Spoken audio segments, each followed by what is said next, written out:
ఖైదీ number 150 చిత్రంతో megastar Chiranjeevi re-entry ఇచ్చిన తర్వాత ప్రతిష్టాత్మకంగా రూపొందిస్తున్న చిత్రం ఉయ్యాలవాడ నరసింహారెడ్డి. ఈ చిత్రం ప్రారంభోత్సవానికి ముందే సంచలనాలకు వేదికగా మారుతుంది. బాహుబలి తర్వాత టాలీవుడ్ రేంజ్ పెరగడంతో ఆ క్రేజ్ను అనుకూలంగా మలుచుకోవడానికి ఉయ్యాలవాడ్ను సిద్ధం చేస్తున్నట్టు తెలుస్తుంది. ఇప్పటికే దిగ్గజ సాంకేతిక నిపుణులను రంగంలోకి దించారు. ఈ చిత్రం నటీనటుల ఎంపికపై ఓ వార్త ఇండస్ట్రీలో సెన్సేషనల్గా మారింది.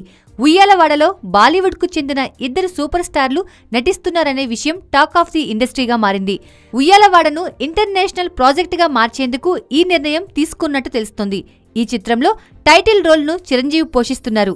ఈ పాత్ర గెటప్ కోసం ప్రత్యేకంగా శ్రద్ధ పెట్టారు. గడ్డం, మీసాలతో వినూత్నంగా కనిపిస్తున్నారు. ఈ చిత్రాన్ని జాతీయ స్థాయి చిత్రంగా మలచాలన్నది నిర్మాత రామ్ చరణ్ ప్లాన్.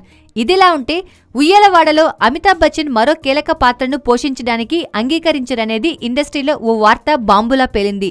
ఈ ప్రతిష్టాత్మక చిత్రంలో ఉయ్యాలవాడ నరసింహారెడ్డికి గురువుగా నటించబోతున్నారట.